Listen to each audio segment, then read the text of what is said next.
अस्सलाम वालेकुम।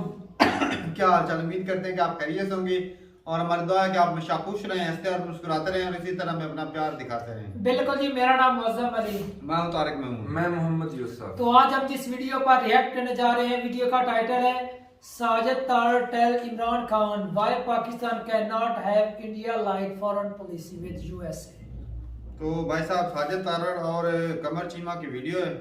दोनों ही कमाल के इंटेलिजेंट बंदे हैं भाई। वीडियो देखते हैं और अपना बयान पर देंगे। कॉर्नर करते हैं 1 2 3 स्टार्ट। हाँ, और दोस्तों, जिस तरह के आप देख रहे हैं मेरे साथ मौजूद हैं साजिद तारड़ साहब। तारड़ साहब, सबसे पहले तो आपके वक्त का बहुत शुक्रिया sir. My pleasure, thank you Cheema sir. Tarar साहब, आज इमरान खान साहब का जो जुलूस और वो धरने निकले हुए थे, वो तो मैं भी इत्तेफाक से उसी इलाके में गया हुआ था। वो तो कोई भी नहीं, 2-3 हज़ार बंदा होता है और वो तो फ्लॉप हो गया है। लेकिन इमरान खान साहब जो है वो आजकल ऑनलाइन ही तकरीरें कर रहे हैं और वो ये कह रहे हैं कि पाकिस्तान की जो खारजा पॉलिसी है वो इंडिया की तरह होनी चाहिए।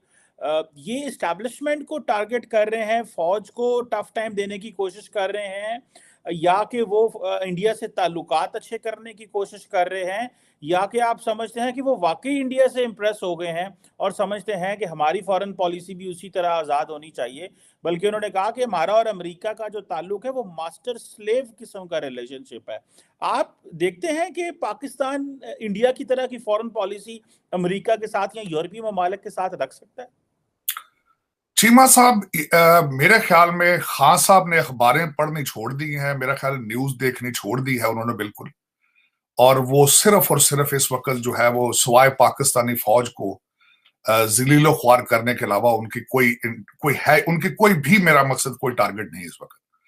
खान साहब से मेरा क्वेश्चन, सबसे पहले तो मैं ये अर्ज करना चाहूंगा, खान साहब किसी के साथ मुखलस नहीं है। खान साहब भारत के साथ रिलेशनशिप क्या बनाएंगे, खान साहब का देख लें कि माजी के अंदर जो साथ उनके चला है, किस तरीके से उन्होंने उसको डिच किया है, उससे किस तरह दुश्मनी ली है उन्होंने। खान साहब की तो वो कहते हैं ना दोस्ती अच्छी है ना दुश्मनी अच्छी है, खान साहब इस किस्म के इंसान।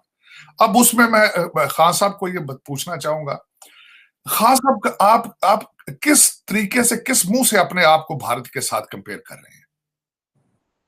आप ना जमहूरी वैल्यूज पे बिलीव करते हैं, आपको वो चीज भारत से पसंद नहीं आती कि जहां वहां पे जब वोट ऑफ नो कॉन्फिडेंस होता है, किस तरह लीडरशिप पूरी, कभी आप तब देखा उनकी असेंबलियां टूट गई मुद्दत से पहले? कभी खान साहब आपने देखा उनकी इकोनॉमी के हालात क्या है? खान साहब वो अमेरिका से जब असला लेते हैं तो कैश पर लेते हैं, रशिया से तेल लेते हैं तो कैश पे लेते हैं। अमेरिका में व्हाइट हाउस में इस वक्त तकरीबन 300 पॉलिसी रिलेटेड अपॉइंटमेंट्स हैं उनकी। उनकी इकोनॉमी देखी है आपने, और यूके की इकोनॉमी को क्रॉस कर चुके हैं। हाँ, सब बांग्लादेश के साथ ही नजर दौड़ा लें आप कि आप बांग्लादेश के साथ किस रैंकिंग में खड़े हैं। आपको भारत की चीजें मर्जी की पसंद करके आप उनको कंपेयर कर लेते हैं। और खासकर आपका ये बयान तो बिल्कुल ही बेवकूफाना होगा कि अमेरिका के साथ हमारी मास्टर और स्लेव रिलेशनशिप है, तो खान साहब $25,000 महीने का क्यों खर्च कर रहे हैं अपने मास्टर के साथ रिलेशनशिप बनाने के लिए? किस ट्रक की बत्ती के पीछे लेकर आप कौम को फिर रहे हैं? कुछ ख्याल करें। आपका टोटल टारगेट है आर्मी चीफ की अपॉइंटमेंट, और सुबह उठ के कह देते हैं जो मर्जी आ जाए, मुझे कोई एतराज नहीं है। आप बिल्कुल रात को उनके पांव में पड़ते हैं, सुबह उठ को गालियां देते हैं उनके। आरिफ अलवी साहब जो है वो मिन्नतें तरले कर रहे हैं। रोकड़ी साहब के साथ आपने जो अगले दिन सलूक किया है, खुरम रोकड़ी के साथ, आप you have not a political party, पर by my humble request, you are a cult and you are a group of money and power hungry group। उसकी वजह यह है कि आपको सूबा सरहद की असेंबलियां आपको पसंद हैं, सूबा पंजाब ठीक है, आजाद कश्मीर ठीक है, लेकिन जिस असेंबली में आपकी अपनी अक्सरियत नहीं है वो आपको एक्सेप्टेबल नहीं है। This is not called democracy. Khan साहब, भारत में इस तरह नहीं होता। मैं पाकिस्तान बैशिंग नहीं कर रहा हूं, लेकिन आपको बता रहा हूं कि आप अपना होमवर्क करें पहले। दुनिया के सब साथ अगर कंपेयर करना है तो पहले अपना होमवर्क करें। और मैं बिल्कुल चीमा साहब आज ज्यादा 3-4 चीजें बताना चाहूंगा जो कि बिल्कुल, एक तो पाकिस्तान के लिए अच्छी नहीं है। क्रिकेट टीम भी आपकी हार गई, उसकी वजह यह थी कि शायद लोगों की तवज्जो हटती, लेकिन मेरा ख्याल है खुदा को ये मंजूर ही नहीं है। आप बड़ी बदनसीब हालात में चल रहे हैं, आपके हालात इतने खराब हैं कि यहां पे आग लगा रहा है एक पुराना वजीर आजम, और जो नया वजीर आजम है वो इजिप्ट से लंदन लंच करने के लिए लंदन चला जाता है। वहां पे एक दिन कहता है मुझे बुखार है, एक दिन मैं ज्यादा वहां रहना चाहता हूं। और उसके ऊपर देखें कि वॉल स्ट्रीट जर्नल, मैं मेंशन करना चाहूंगा, वॉल स्ट्रीट जर्नल जो आर्टिकल लिखा है, आपके किसी इंसान के माथे पर बल नहीं है। वॉल स्ट्रीट जर्नल के आर्टिकल कौन पढ़ते हैं, जरा मैं ये बताना चाह रहा था। वॉल स्ट्रीट जर्नल के आर्टिकल पढ़ते हैं जो लोग वॉल स्ट्रीट के साथ अटैच हैं। अब वो कौन है? वो हेज फंड मैनेजर हैं, वो यहां इन्वेस्टर हैं, फॉर्च्यून 500 कंपनीज के सीईओज हैं, आईएमएफ के लोग वो पढ़ते हैं, वर्ल्ड बैंक के लोग वो पढ़ते हैं। और उन्होंने क्या लिखा है उसमें उन्होंने लिखा है कि पाकिस्तान के अंदर सिर्फ एक ऑर्गेनाइजेशन, एक अदारा सिर्फ जो है, जो ऑर्गेनाइज्ड है और फंक्शनिंग है,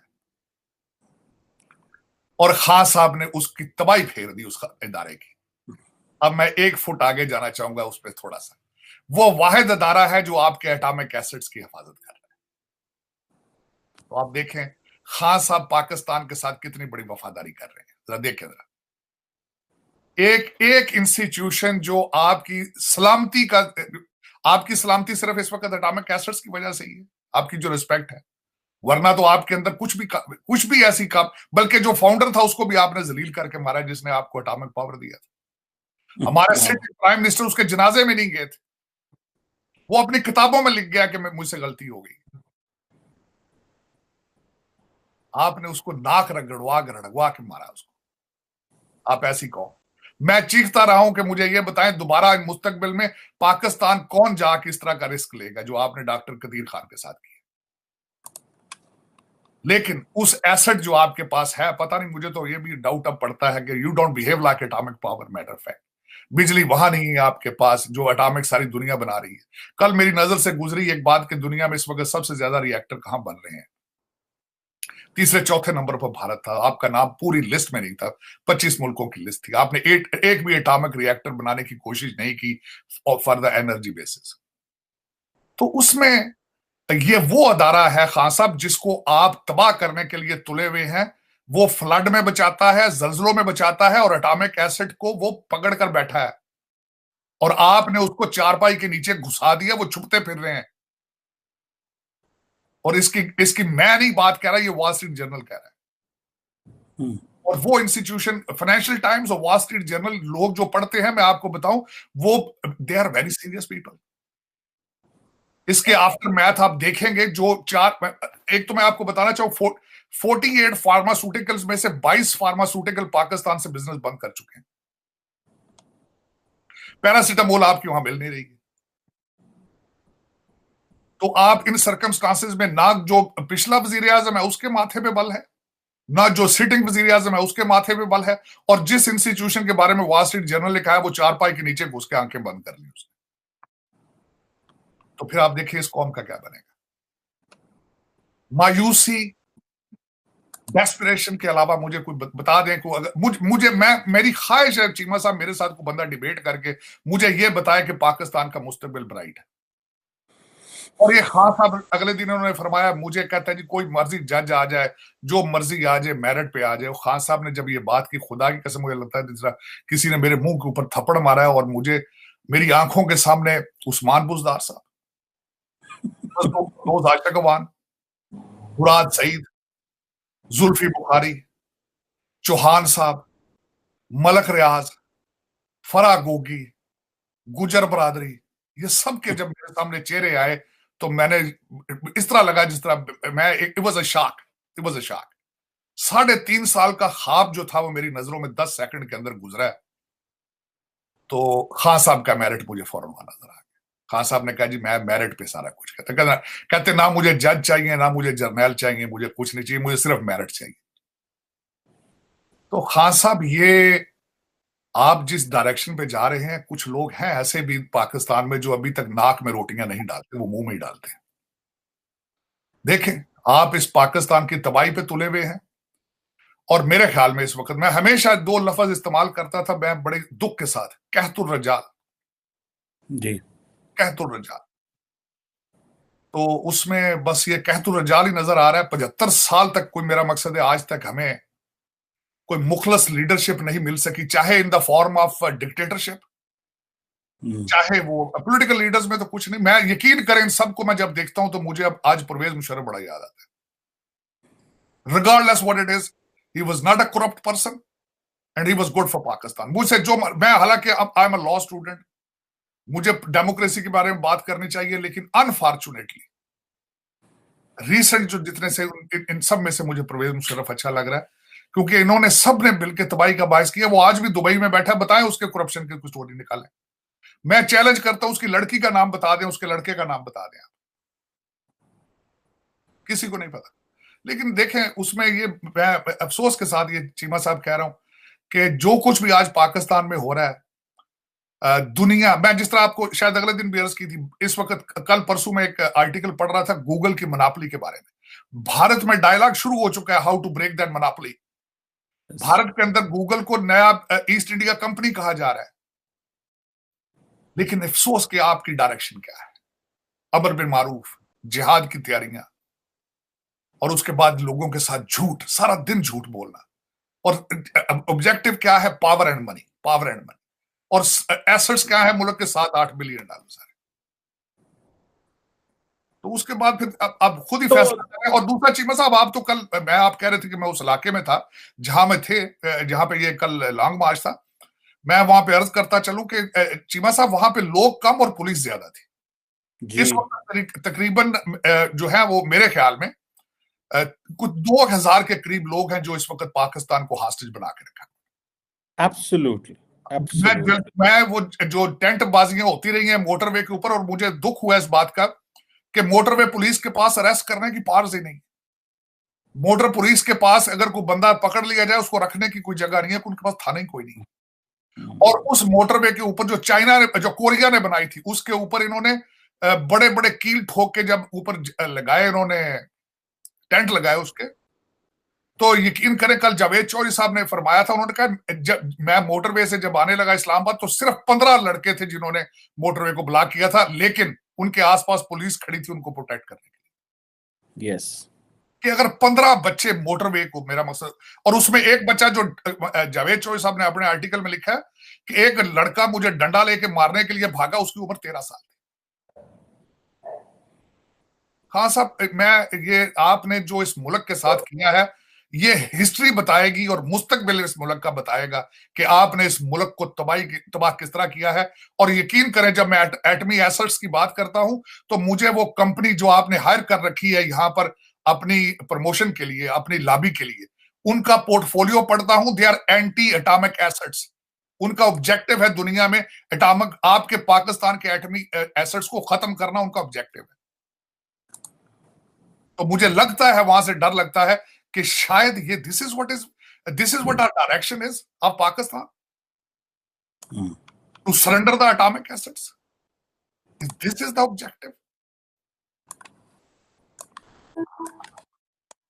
बिल्कुल सही कह रहे हैं तार साहब। और मजे की बात यह है कि जो आपने कहा कि वो जलसे जुलूस जो इमरान खान साहब कर रहे हैं, मैं गुजरात में था तो वहां पे मुझे पीटीआई के लोगों ने बताया 3 से 4 हजार बंदा था। और काफली वाले जो वहां पे चौधरी परवेज लई हैं, उन्होंने भी अपने बंदे नहीं भेजे हुए थे, झंडे लहरा रहे थे, पुलिस ही पुलिस थी और इस तरह की चीजें। लेकिन तार साहब, एक बड़ा नुकसान जो हुआ है जो मैं डिस्कस करना चाह रहा हूँ, और वो ये है कि मोहम्मद बिन सलमान ने फैसला किया है कि वो पाकिस्तान नहीं आएंगे और पोस्टपोन ये कह रहे हैं कर है। लेकिन उसकी 2 बड़ी वजूहात जो हैं, आपने भी एक उसमें चीज को डिस्कस किया है, आप अक्सर अपनी ट्वीट्स पे भी उसका जिक्र करते रहते हैं, आपने भी जिक्र किया। और जो बड़ी वजह वो ये की जा रही है कि सऊदी जो लीडरशिप है वो समझती है कि हमारे जो मेन इंटरलोक्यूटर्स हैं पाकिस्तान में, वो तो पाकिस्तान आर्मी है। और अगर मैं 22 या 21 नवंबर को पाकिस्तान आता हूं तो उसके 8 दिन बाद आर्मी चीफ बाजवा रिटायर होते हैं और नया आर्मी चीफ, जारी बात है गवर्नमेंट अभी डिस्क्लोज नहीं करने वाली क्योंकि 2 army chief at same time नहीं हो सकते। तो आप क्या समझते हैं कि ये कहा जा रहा है कि जब 2014 में इमरान खान ने धरने दिए, शी जिनपिंग आ रहे थे, वो कुछ साल लेट हो गया, अभी मोहम्मद बिन सलमान कुछ पैकेज लेके आ रहे थे, वो कुछ लेट हो गया। तो तार साहब, ये एक चीज डिस्कस करें कि आर्मी चीफ की अपॉइंटमेंट इतना बड़ा इशू है कि क्राउन प्रिंस जो है सऊदी अरब के, वो भी पाकिस्तान नहीं आना चाह रहे, और जो बिजनेस है वो भी पाकिस्तानी आएगा। तो ये हमारा जो नेशनल पॉलिटिकल एक्यूमेन है, ये जो नेशनल कॉन्शियस है, वो कहाँ पे खड़ा हुआ है कि हम अपने अपने पाँव पे कुल्हाड़े मारे जा रहे हैं और हम इंटरनेशनल लीडरशिप जो पाकिस्तान आना चाह रही है हमारी मदद करने के लिए। सुनने में तो ये आ रहा था कि मोहम्मद बिन सलमान बेसिकली इस गवर्नमेंट को पॉलिटिकल स्टेबिलिटी देने आ रहे हैं, और क्योंकि वो पिछले 2-3 साल पहले भी वो आ चुके हैं। तो आप क्या समझते हैं, ये मोहम्मद बिन सलमान का जो विजिट है, क्या ये कितना को पाकिस्तान के इसको नुकसान हो सकता है, और इसकी इमरान खान से कोई नाराजगियां भी हो सकती हैं? आपकी अंडरस्टैंडिंग क्या है इस हवाले से? देखिए, नाराजगी तो सबसे बड़ी बात है कि इमरान साहब के साथ जब उन्होंने घड़ियां बेच दी उनकी, जब उन्होंने बनवाई थी, तो इससे ज्यादा और नाराजगी क्या होगी। वो तो बाजवा साहब ने मिन्नतें तरले करके आपकी रिलेशनशिप ठीक की है। और मैं ये बताना चाहूंगा नुकसान उसका क्या हुआ। नुकसान उसका ये है कि देखें, इंटरनेशनल एम्बेरसमेंट तो अलग की बात है, लेकिन वो आ रहे थे इस्लामाबाद के अंदर एक हॉस्पिटल, सलमान हॉस्पिटल को $500 मिलियन दे के हॉस्पिटल बनाना चाहते थे। उसके बारे में उन्होंने कुछ नहीं बताया क्या करेंगे। फिर कराची यूनिवर्सिटी के अंदर वो एक टेक्नोलॉजी रिलेटेड एक सेंटर बनाना चाहते थे, 5 मिलियन उसका देना चाहते थे। वो 4.5 बिलियन का पैकेज देना चाहते थे आपको फ्लड और दूसरी चीजों के लिए। $10 बिलियन का एमओयू साइन करना चाहते थे ग्वादर के अंदर। लेकिन ये सब चीजें अब मैं देखना चाहता हूं वर्सेस, बड़ी इंटरेस्टिंग बात आगे मैं बताना चाहता हूं, वर्सेस पाकिस्तान को दे कह सकता है सारा कुछ करने के, जीरो, नेगेटिव। आप सरवाइव करने, सांस लेने आपके लिए मुश्किल हो चुका है, आपने किसी को क्या देना है। अब ये किस रिटर्न में दे रहे हैं वो, आप उनकी हर चीज के साथ हाँ में हाँ मिलाते हैं ऑन इंटरनेशनल लेवल पर। वो बाइडेन को स्नब करें, आप उनका साथ देते हैं। खशोगी के बारे में आप उनका साथ देते रहे हैं, हर चीज में चलते हैं क्योंकि वहां से डेफर्ड पेमेंट पर आप तेल लेते हैं। यू आर बेसिकली उनका बच्चा जमूरा है आप उनका। अब उसके साथ अब मैं ये बताना ये चाह रहा था, दूसरी सबसे बड़ी चीज दो आप देते हैं उनको साथ। एक तो चीप लेबर देते हैं आप। इस वक्त जो जितना पाकिस्तानी, ओवरसीज पाकिस्तानी सबसे ज्यादा नंबर सऊदी अरेबिया में। और फिर वहां दूसरी बात ये होती है कि आपके साथ वो जो जानवरों वाला सलूक करते हैं, आप उसके ऊपर बात भी नहीं, आप सवाल भी नहीं उठाते।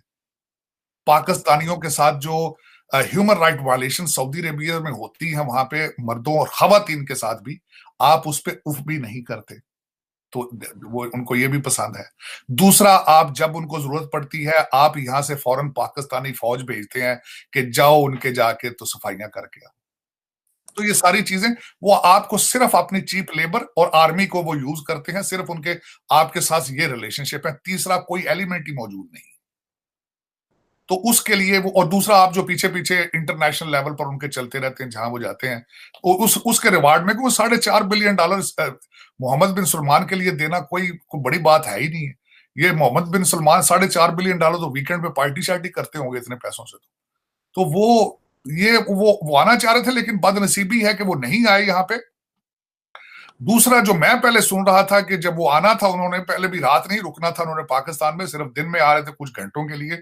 सुना था कि नए आर्मी चीफ को भी उनके साथ इंट्रोड्यूस कराया जाएगा, ये भी पहले इनके अपने शेड्यूल का हिस्सा थे। लेकिन अब तो फिर वो आ ही नहीं रहे हैं यहाँ पे। लेकिन किसी के माथे पे कोई बल नहीं। देखिए, होता है ना, किसी ने कहा होगा जी मोहम्मद बिन सलमान नहीं आ रहे तो पाकिस्तान को कोई नुकसान हुआ है, या अब उन्होंने रीस्केड्यूल किया है, हम कोशिश कर रहे हैं ठीक करने के लिए। आप इस वक्त बिल्कुल, कल एक बड़ा मैं हैरान हूं इस बात पे कि इस वक्त पाकिस्तान का मीडिया किस चीज को कवर कर रहा है। कभी आप नोट करें, आपने कभी सुनी है खबर कि सलाब जदगान का क्या हुआ है? वो जिंदा है कि मर गए हैं? वो 4 करोड़ बंदे जिंदा भी हैं, मर गए, कभी लौट के किसी ने देखा है उनके बारे में? शर्मिंदगी इस पे। कभी आपने देखा हो कि इन्होंने बताया हो कि हमारी इकोनॉमी के हालात क्या है? कभी इन्होंने कोई ऐसी कोई खबर दी हो? सारे का सारा मीडिया सारा दिन, जो कामरान खान साहब हैं वो कहते हैं जी खान साहब ने आज शलवार कमीज इस रंग की पहनी थी, वो चले थे तो वो भाई क्या बात है, जुल्फें उनकी इस तरह उड़ रही थी, खुशबुएं निकल रही थी, चांद निकल आया आसमान पर, उधर से चांद। और आपकी बात काटने लगे तारड़ साहब, जो आप बात कर रहे हैं, पाकिस्तानी मीडिया को इंटरव्यू देते हैं, वो अच्छे सवाल करते हैं। वो 3 इंटरनेशनल मीडिया चैनल्स को इंटरव्यू दिए, एक्सपोज हो गए, सवालों के जवाब नहीं दिए जा रहे वहां पे। चीमा साहब, मैं दूसरी बात बताना चाहूंगा। बदनसीबी इस मुल्क की, एक बदनसीबी उस DW वाली की, उसने इनका इंटरव्यू ले लिया। क्या हुआ है? उसने आगे स्टेटमेंट दी है कि मुझे धमकियां दी जा रही हैं रेप की और कत्ल की, DW वाली ने। यस, देखें दोबारा, मेरा मकसद देखें, अब आइंदा फ्यूचर में आपके किसी लीडर की कोई इंटरव्यू भी नहीं लेगा भाई, तौबा कर गए हैं। अब सिर्फ गालियां मुझे भी और आपको भी बहुत पड़ती हैं वैसे पीटीआई वाले। मैं तो आज चीमा साहब देखें, अगर इन गालियों को सुन के माइंड करना हो तो फिर तो आप बोल ही नहीं सकते ना, फिर आप बुरका पहन लें, फिर आप सही बात है, फिर तो बुरका पा के तुम जो मंजी थले वाड़ दो ना, फिर मैं तो I don't believe in it.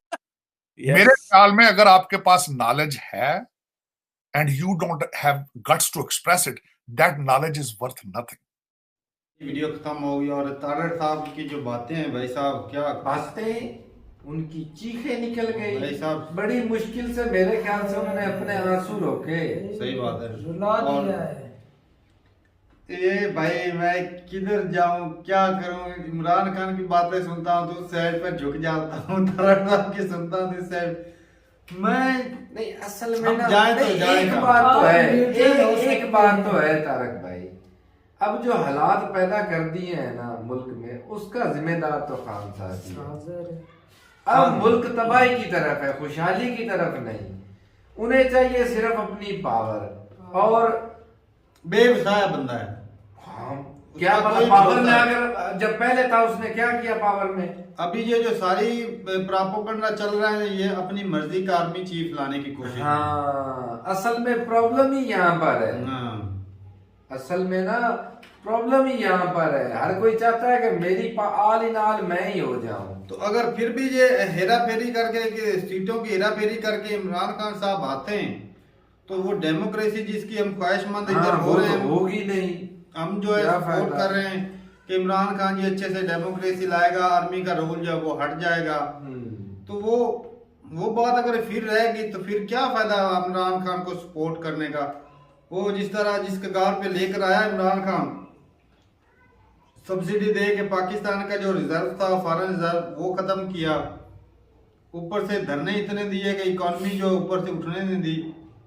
पहले 3 महीने नवाज शरीफ के दौर में धरने दे के बैठे रहे, वो बच्चों पे हमला हुआ, सारा कुछ आतंकवादियों से हाथ मिलाया टीटीपी वालों के साथ।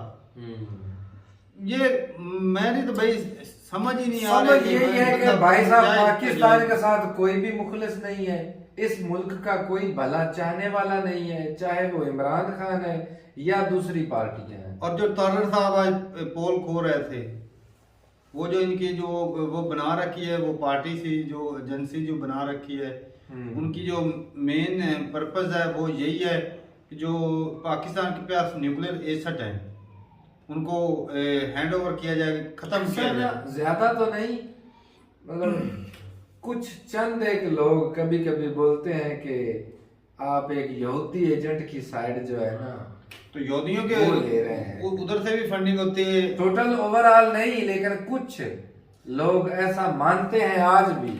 करते हैं ये भाई साहब एक यहूदी सही एजेंट बंदा जो ना, है ना, वो अब बता, आर्मी जो है जब लेकर आई थी, आर्मी को नहीं पता था इसकी जो मेन सोच है। बता, आर्मी जो पता है उस बंदे को सपोर्ट करती है जिसका झुकाव जो है ना अवाम का, वो पता चल जाता है उनको कि झुकाव किस तरफ है, उसको सपोर्ट करती है, उसके साथ मिलके इसको काम करती है। तो लेकिन एक बात से मैं खुश हूँ भाई, पब्लिक के पास ना इसने इल्म के अब ढेर लगा दिए हैं। पब्लिक अब बच्चा बच्चा जान गया है तो कि सियासत में हो क्या रहा है और पाकिस्तान में असल में होना क्या चाहिए, वो हर एक अब बच्चे बच्चे को पता भाई चल गया। बात सीधी सी है। पावर जो है ना, चाहे इमरान खान है चाहे जो शहबाज शरीफ है, पावर जो है ना प्राइम मिनिस्टर के पास होनी चाहिए जी। आर्मी जो का काम, इंडिया के पास जो न्यूक्लियर एसेट्स हैं वो क्या उसको कंट्रोल नहीं कर पा रहे? कर रहे हैं, बिल्कुल। हमसे बड़ा कंट्री है जी। चाइना के पास भी है, अमेरिका के पास भी है, रशिया के पास है, सबके पास है, फ्रांस के पास 10 कंट्री के पास, 9 कंट्री के पास है न्यूक्लियर वेपन। तो क्या वो उनको नहीं कर रहे? उनके प्राइम मिनिस्टर जो वो आर्मी वाले नहीं है, आम लोग हैं, और वो उनकी आर्मी जो है उनकी हिफाजत कर रही है। बिल्कुल। पाकिस्तान की आर्मी अगर हिफाजत कर रही है तो पावर जो है प्राइम मिनिस्टर पर दें, लेकिन यहाँ पे भरोसा नहीं है। प्राइम मिनिस्टर भी साले उनके पास तो डबल नेशनैलिटी हाँ, होती है। ये 4 दिन इधर किया फिर तो चले फिर गए। डुअल नेशनैलिटी वाले को बनाना ही नहीं चाहिए ना भाई साहब, उसको टिकट ही नहीं मिलना चाहिए। यही तो यार, खतरनाक पार्टियां चीज बना है। कर रखी यार हैं। हमारा जो सिक्योरिटी एडवाइजर है वो उसके नहीं, पास जबकि मतलब वो इस मुल्क का बंदा ही नहीं है, और हमारा क्यों जो बोलता है? सिक्योरिटी नेशनल जो इस सिक्योरिटी मुल्क का रैशी नहीं है वो भाई हमारा हुक्मरान कैसे बनेगा? मोहित यूसुफ वो भाई हमारा सिक्योरिटी एडवाइजर जो है उसके पास अमेरिका की नेशनैलिटी है, बताओ। वो उसे हमने अपनी हिफाजत के लिए वो हमारा तो मशीन सारे है। राज उधर गए अमेरिका के पास के नहीं गए। ये भाई पता नहीं किधर चल रहा है मुल्क में। भाई इराक की पाकिस्तान चल को कैसे सारे रहा है? भाई लूटने वाले हैं, कोई भी मुखलिस नहीं है। साजिद तारड़ साहब ने जो भी बातें की है ना वो भी पक्की और सही बातें अब भाई, इमरान खान भी ना पब्लिक जो ये गलत अब रास्ते पर इस लेकर जा डायरेक्शन रहे हैं। का चल पड़ी है, ये भी दूध का धुला नहीं है। हाँ ब्राइट फ्यूचर पाकिस्तान का नहीं है भाई साहब। अगर खान साहब आते भी है ना, यार ब्राइट फ्यूचर 4 साल रहे कर्जा कितना चढ़ा दिया कंट्री के ऊपर। ये बात बंदा सोचे फिर वो यार किधर फारूक जाती भाई है। हुकूमत चाहे वो एस्टेब्लिशमेंट करे या दूसरे हुक्मरान करे, लेकिन पाकिस्तान तो अच्छे से चल रहा मुशर्रफ है के ना। दौर में जब अब भी- जो पाकिस्तान की आर्मी है उसकी थू थू करवा रहा है पूरी वर्ल्ड के अंदर, ये कोई अच्छी बात है? कोई दुनिया नाम में तो बदनाम कर रहे हैं ना। आदमी अब पहले जो आदमी है पावरफुल हाँ, तो फिर दुनिया के वो कितनी बदनामी है। अपना जो इतना बड़ा हुक्मरान जो एक्स हुक्मरान है वो उसकी बदनामी कर रहा है, तो बाकी कंट्री हम पर क्या भरोसा करेंगे? चलो उसकी बदौलत हम पर जो भरोसा करते थे, भाई, हमारे हम जो इन्वेस्टमेंट इनकी वजह से वो इन्वेस्टमेंट भी नहीं है और कोई हम पे भरोसा भी नहीं करता। वही बात वो है। सलमान अगर आ जाते तो चलो कुछ इधर इन्वेस्ट करते, कुछ पैसे दे देते तो कुछ दिन अब और उनका चल जाता। भाई साहब सैलाब जदगान वालों की तो हेल्प हो जाती हाँ, है। सही कम बात। अज कम वो वो तो सलाह सर्दियां वालों की सबूत तो नहीं होनी गुजारते थी, ये हैं। इनकी हो जानी थी। वो 15-20 हुक्मरानों की। बिलियन की जो इन्वेस्टमेंट आ रही है देख लो, किसी के माथे पर बल नहीं है, किसी ने नहीं पूछा किस वजह से रुके हैं, क्यों नहीं आए। अब बात की वो इनको हर किसी को भाई अपनी पड़ी है। इधर तो पावर के रजे में रैलियां बताया नहीं आपको, पूरे मुल्क में आज तो भी रैली है, पूरे भगदड़ मुल्क में तो मची हुई है। लेकिन हर कोई भाग रहा है मुझे सीट मिल जाए, मुझे सीट चीमा साहब ये बोल रहे थे कि धरने वाले भी कम हो चुके हैं। चलो अच्छा है भाई साहब, हम लोग के तो हट लोगों जाए के भाई, रास्ते खुले। पब्लिक को समझ आ जाए कि इससे हमारा ही नुकसान है, हमारा ही लेकिन ये है कि नुकसान आर्मी है। को भी कुछ ना कुछ सोचना चाहिए कि कंट्री जो है ना वो सही ट्रैक पर चल जाए। तो भाई जो अपने अड़ोस पड़ोस में देख लें, हाँ, देख लें। दुनिया नहीं चल रही है। चल रही यार है। बांग्लादेश कल बिछड़ा है हमसे, वो आज आगे है। सही बात है, तुर्की के हालात भी हमारे जैसे हो रहे हैं। ग्रे लिस्ट है अभी भी निकला है, फिर भी देख लो इकोनॉमी किस हालत में चल रही है। तो ठीक है ऊपर से भाई। तारक भाई मैं सुना था साजिद तारड़ साहब बोल रहे थे भी 48 में से 22 खत्म हो गई है कंपनी ऑफ फार्मास्यूटिकल। भाई जाएंगे लोग, दवाई नहीं मिलेगी सस्ती तो आवाम किधर जाएगी? भाई साहब इंडिया की तारीफ करता है इमरान खान, वो इसलिए करता है, वो जिस तरह बोल रहे थे सर। चूरन देता है, चूरन वो आवाम को चूरन दे रहा है सिर्फ, और दूसरी कुछ नहीं चीजों कर की फॉरेन पॉलिसी की बात करता है, इकोनॉमी की बात नहीं करता कि नहीं इंडिया की इकोनॉमी अच्छी चल रही है, हाँ। आईटी में इंडिया आगे जा रहा है, इस काम में इंडिया आगे जा रहा है। अब रहा। मेहनत से आज काम पूछ होते हैं। लेना इमरान खान मेहनत सर से से काम उनसे होते के साथ तल्लुकात अच्छे कर ले तो वो नहीं बोलेगा। रशिया से तेल खरीदने गया था। हाँ। इतने दूर से तेल खरीदेगा, इंडिया से क्यों नहीं करता तजारत हो? वो तो पोल रशिया ने खुद नहीं खोली थी कि भाई हमारे पास तो कोई इनका कोई मुआहदा ही नहीं है, कोई ऐसा बातचीत सुई करते गैस हो जो है ईरान वाले या दूसरे तेल ईरान वाला ने बोला था मैं देता हूँ, लो उधर से भी नहीं लेनी। और पाकिस्तान नहीं ले सकता, इतना दम नहीं है, पाकिस्तान नहीं ले सकता तेल तो फिर दूसरे के जो फॉरेन पॉलिसी उसके पर क्यों उंगली उठाते हैं? अच्छा देख ले, करता है ऐसा। इंडिया को बोल दिया ना अमेरिका ने कि सीधा सीधा आप तेल लो रशिया से जो मर्जी हाँ, कुछ हाँ। भी, तुम्हें कुछ नहीं बोलेंगे। अगर भाई, पाकिस्तान वो लेता आत्मनिर्भर है, उसकी वो जरूरत है। तुर्की भी अमेरिका को। बीच में लेने की कोशिश कर रहा था, तुर्की को उन्होंने बोल दिया कि भाई आप साइड पे रहो। अच्छा। हाँ, तो ये चीजें हैं इंडिया की जो भाई साहब वो मानी जाती है दुनिया में, पाकिस्तान की वो अभी पोजीशन नहीं है। बिल्कुल। तो ठीक है भाई साहब, ये हालात जो है ना भाई साहब ये कभी हमें मुझे तो नहीं सुधरते लगता नजर आ सही हो रहे जाए, हैं। बहुत मुश्किल है। इमरान पहले खान आस भी भी थी अवाम का इमरान खान चूतिया तो काट बड़ा रहा है। भाई, इमरान खान दिल में अंदर से पता नहीं क्या खिचड़ी पका रहा है, उसकी भी समझ नहीं लग रही भाई। जिधर से उसको फायदा मिलता है उस तरह से वो झुकाव कर लेता है, जिधर से नुकसान हो उससे वो ये ना रोना धोना भाई, सुबह और अब बोलता है ऐसे शाम लगा को और है। बोल देता है। अवाम नहीं समझ पा रही उसकी जो तकरीरें वो इमोशनल ब्लैकमेल करता तकरीर करके। चलो जी ठीक है, हम भी इमोशनल कभी कभी हो जाते हैं। मिलते हैं नई वीडियो के साथ, तब तक इजाजत दें। अल्लाह हाफिज।